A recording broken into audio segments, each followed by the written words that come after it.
In this module, we'll break down the 6 essential routines that make up a strong Science of Reading aligned phonics lesson. You'll learn what each routine is, why it matters, and how to deliver it with clarity and consistency. These routines work together to build confident, accurate, fluent readers, and they become even more powerful when paired with assessment data you gathered in Module 2. This module pairs with the Kickstart to Phonics Teacher's Guide, a free guide you can get online at my Teachers Pay Teachers store. This guide serves as a companion for these modules. The link to the guide is in the comments below. Before we dive into the 6 essential routines that make up a strong phonics block, we need to start with one foundational truth. Routines matter. Teachers thrive on routines. Students thrive on routines. And reading instruction requires routines. A predictable structure reduces cognitive load, increases instructional efficiency, and helps students feel safe, confident, and ready to learn. When students know what to expect, the warm-up, the modeling, the blending, the reading, they can focus their energy on mastering new skills instead of figuring out what's happening next. Your phonics block should feel like a rhythm, steady, predictable, and purposeful. In this module, we'll walk through the 6 routines that form the backbone of effective phonics instruction. Phonemic Awareness Warm Up, Explicit Phonics Instruction, Blending Practice, Word Building, Decodable Text Reading, and Dictation. These routines come directly from the Science of Reading and are reinforced throughout my Kickstart to Phonics guide. When used consistently, they create a powerful instructional sequence that supports decoding, fluency, confidence, and independence. Let's break down each routine in detail. We begin every phonics lesson with a 2 to 3 minute phonemic awareness warm-up. This routine is oral only, no letters, no print, because we are strengthening students' ability to hear and manipulate sounds. Your guide explains that this warm-up helps students develop the ability to hear, identify, and manipulate individual sounds, and lays the groundwork for effective phonics instruction. What this looks like, you may say. Listen carefully. What word do these sounds make? A, p. Now say the word fish. Now break it apart. F, I, sh. What's the first sound in cat? K. Say ship. Now change sh to ch. Chip. Why does this matter? If a student cannot blend orally, they cannot decode in print. If they cannot segment orally, they cannot spell. This warm-up prepares the brain for phonics. Next, we move into explicit phonics instruction, the heart of your lesson. The Kickstart to Phonics guide emphasizes that strong phonics instruction includes direct teaching of phonics rules and patterns, not just exposure. This is where we teach students exactly how the code works, the sound, the spelling pattern, how to read it, how to write it, and how to use it in words. But there's another layer here that teachers often overlook, and the guide addresses it beautifully. Phonics generalizations matter. The Kickstart to Phonics guide includes dedicated pages on phonics generalizations, giving teachers a clear understanding of the patterns that govern English language. These generalizations help teachers know why certain spellings occur and how to explain them to students. Some examples include, when do you use CK versus K? Or when does C say S? Or when does G say J? When do we double consonants? What are vowel team patterns and when are they used within words. What are the jobs of silent E? These generalizations empower teachers to give accurate, consistent explanations, not guesses, not just because, but real research-aligned reasonings. There are lots of free posters for teacher reference. These posters can be found in my Kickstart to Phonics guide.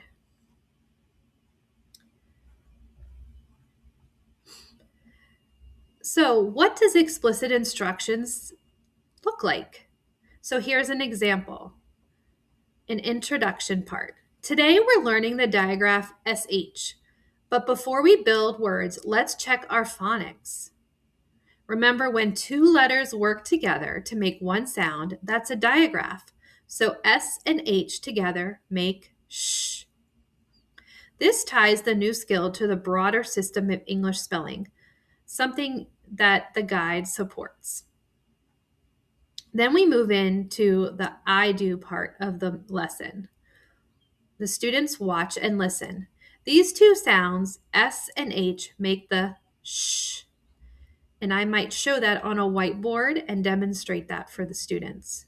Then we move into we do.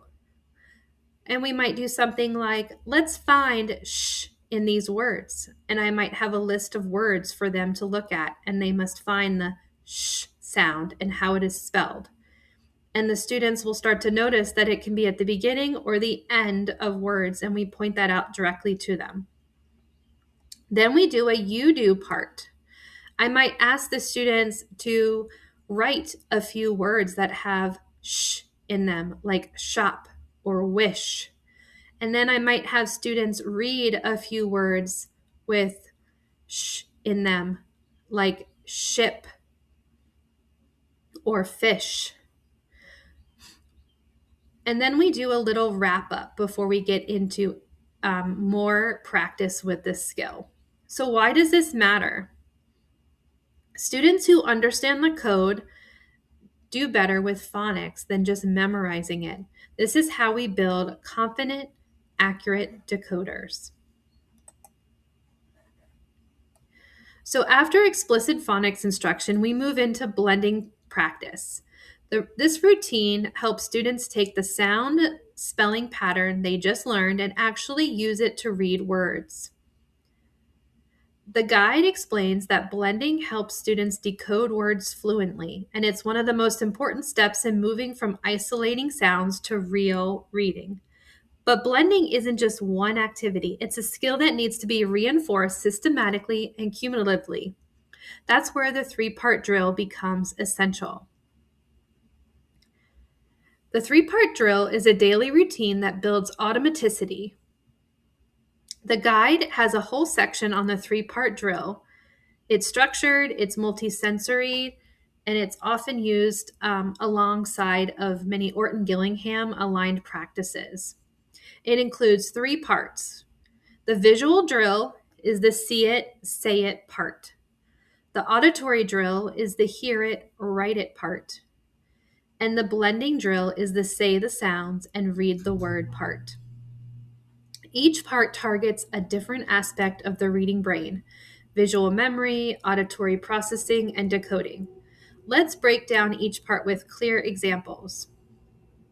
So with the visual drill, see it and say it, the purpose is to strengthen automatic recall of letter-sound relationships.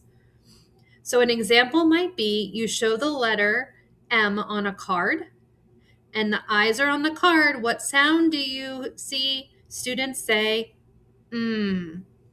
Why does this matter? Students must instantly retrieve sounds when they see letters.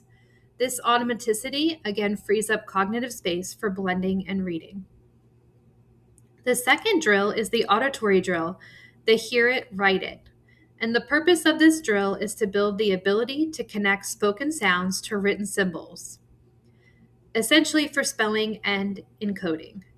So this might look like this. Listen carefully, students. What sound do you hear? Write the letter that makes the sound or spells the sound. The student would then write M on the whiteboard or on the sand tray or on a piece of paper. Why does this matter? This drill strengthens the sound to print pathway and reinforces encoding, the foundation of spelling. The third part is the blending drill. This is the say the sounds, read the word. This develops decoding fluency by combining sounds to read whole words. So this might look like this. Let's blend these sounds together. And you have 3 cards in front of you making a word. At, mat. So you can present all of these activities on cards with letter tiles or on online blending boards, or use a sound deck, which I have available as well. So why does this matter? This is where students actually practice the act of reading. They learn to move from isolated sounds to whole words, the core of decoding. So the blending drill is the third step in the sequence for a reason. The visual drill activates letter call recall. That's why we do it first. The auditory drill reinforces sound symbol mapping. And the blending drill puts it all together to read words. This daily repetition builds automaticity, accuracy, confidence, true decoding fluency. The guide emphasizes that this routine is multisensory, structured, and highly effective, especially for students who need more support. After blending practice, we move into word building, which is one of the most powerful routines in your entire phonics block. Word building is where students actively manipulate letters to create new words, and this is where true orthographic mapping begins. The Kickstart to Phonics Guide explains that word building reinforces sound-letter relationships, strengthens decoding and encoding, encourages phonemic manipulation, builds pattern recognition, promotes hand-on multisensory learning, but within word building, there is one routine that deserves special attention because of how effective it is. It's called word chaining. Word chaining is a structured activity where students build a series of words by changing just one sound at a time. Each new word in the chain differs from the previous one by just one phoneme. This means students are consistently analyzing what sound changed. Where did it change? Did it change in the beginning, middle, or end? What letter represents that sound? This is a phonemic awareness and phonics and encoding and decoding all happening at once. So here's how word chains work. First, choose a starting word. Pick a simple CVC word, if you're working on CVC patterns, that matches your phonics focus. An example would be cat. Model the first change. Teachers might say, let's change cat to cap. What sound changed? Students would say the ending sound, t, changed to p. Then you would guide students through the chain. Teaching prompt might include something like this. Now change cap to map. What do we get if we change the p to in map to Oh, we get man. Change the middle sound in man to eh. Now change men to pen. Students manipulate letters. They can use multiple different ways to manipulate these letters. They can use magnetic letters. They can use letter tiles. They can write on a whiteboard. They can use pocket chart letters. The physical movement reinforces the sound symbol connection. So another thing you should make sure you're doing is discussing the change after each new word. A teacher might say, what sound changed? Was it the beginning, middle, or end? What letter did we replace? Say the new word. This metacognitive step is what makes word chaining so powerful. Each step changes one phoneme, forcing students to attend to the structure of the word. So why is word chaining so effective? It strengthens phonemic manipulation. Students add, delete, and substitute sounds. the highest level of phonemic awareness. Students read the new word and they write the new word. They start to notice patterns. They might notice word family patterns or vowel patterns or common endings or diagraphs and blends. This process also helps build orthographic mapping in the brain and storing words in long-term memory. Word chaining accelerates this process. Students can see how small changes create new words, and they feel empowered. They feel confident and independent that they can do these things. Now students are ready to apply these phonics skills in connected text. Now, decodable texts reinforce taught skills. They build confidence and fluency. They support comprehension. They provide assessment opportunities. They also build the bridges between phonics and real reading. And it encourages independent practice. So what this might look like in the classroom is this. Today we're reading a story with sh sound. Let's preview a few words together. And you might preview the words ship, shop, and fish. Then you might model read it, the passage, and then you might read it together, and then students read it independently. But make sure to ask a few basic comprehension questions just to get the gist of the story. So why does this matter? Why do decodables matter? Decodables are the training wheels of reading. It's temporary, but it's essential. Decodable text can sometimes cause roadblocks. In a future module, I will discuss more about how to scaffold decodable text. There is also more about decodable text in my Kickstart to Phonics guide. We end the phonics block with dictation, one of the most powerful routines for connecting phonics to writing. Dictation is where students take everything they've learned, phonemic awareness, phonics, patterns, blending, and word building, and apply it in reverse. Instead of reading words, they encode them or spell them. So dictation reinforces sound to print connections. It strengthens spelling and encoding, and it provides immediate feedback to students. It supports multisensory learning, and it builds writing confidence. Dictation is not a spelling test, it's a teaching routine, guided, supported, and responsive. There are 3 types of dictation, and each serve a different purpose. There's sound dictation, word dictation, and sentence dictation. Let's break each one down. Sound dictation means you write the sound you hear. This is the most foundational type of dictation. It often starts in kindergarten when they're first learning their letter sounds. The student hears a sound and writes the letter or letters that represent that sound. So a teacher might say, listen carefully, write the sound sh, and all they're writing is sh. And you give immediate feedback and show them what that is so that they can double check their work. So why does sound dictation matter? It helps connect phonemes to graphemes, so the sounds to the actual letters that represent those sounds.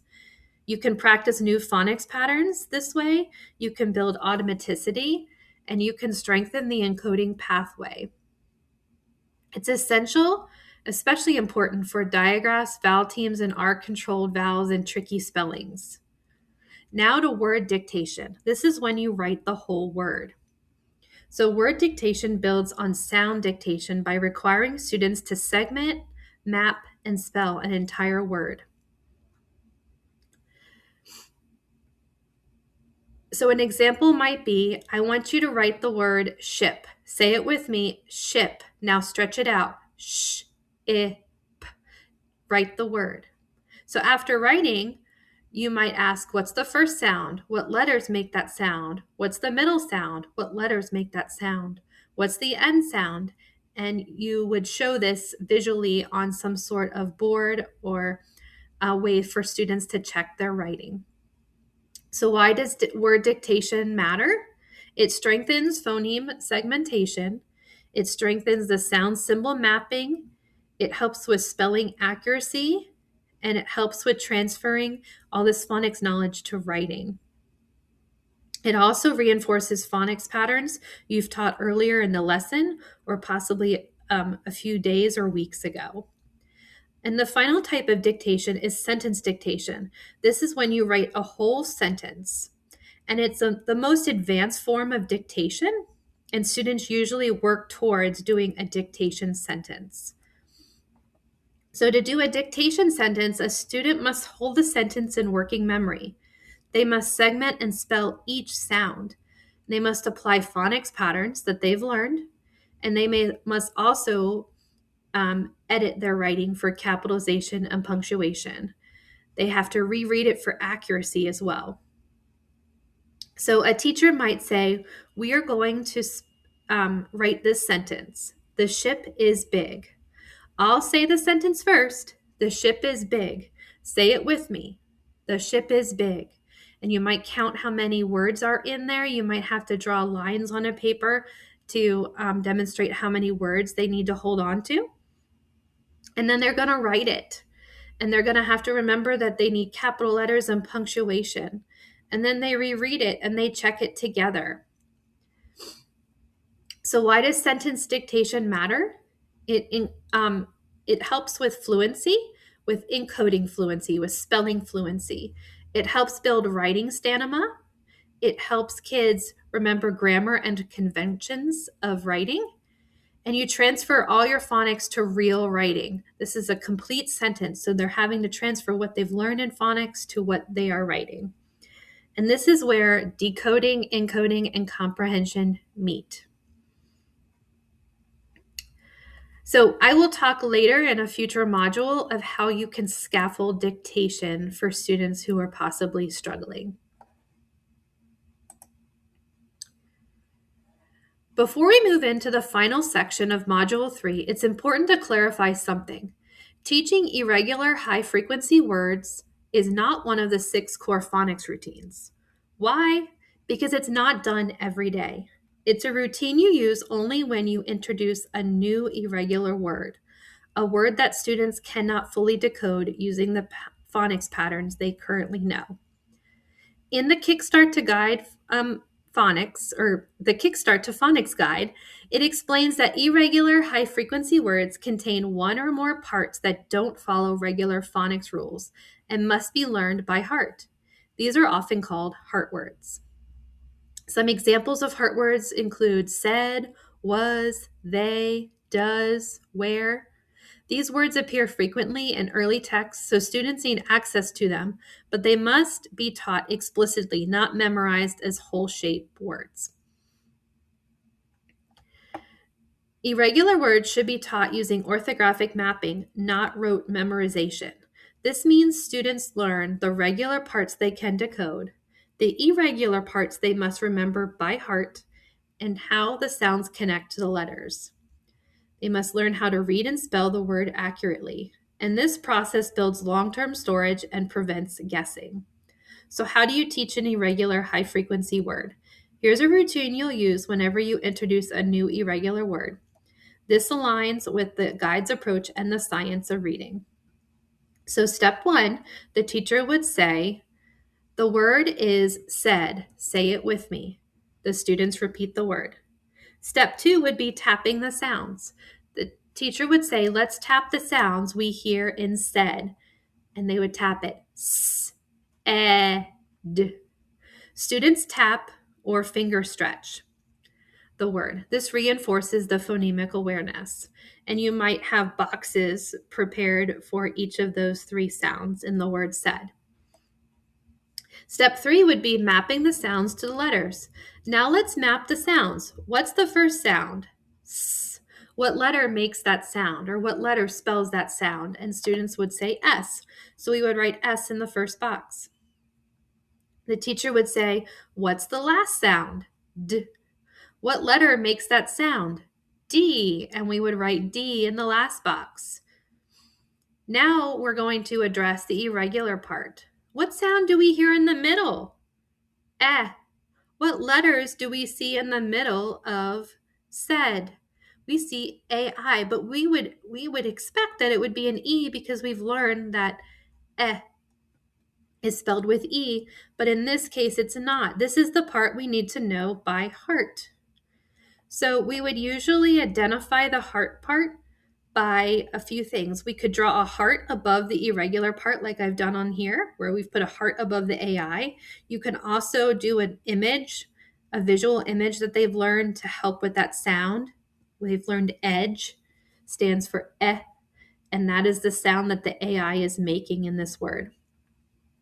And then the final step, the final two steps include writing the word. So the teacher will have the students write the word said, saying the sounds as they write it several times.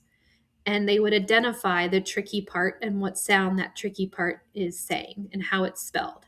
And then we would read it in context. So the teacher might have a couple sentences on the board that they can decode easily with the word said in it, like the sentence, I said yes. This reinforces the meaning and the usage of the word. So why does this routine matter? This helps connect sounds, letters, and meaning. It also highlights the regular part students can decode, but it also isolates the irregular parts. You use multi-sensory mapping through this way, and this helps support putting this word into long-term memory, that visual word form area. This prevents students from memorizing words in whole parts, and it builds confidence and accuracy. As we wrap up Module 3, building your phonics teaching routines, let's pause and highlight the big ideas that make this module so essential. First, remember the foundation we started with. Routines matter. Teachers thrive on routines. Students thrive on routines.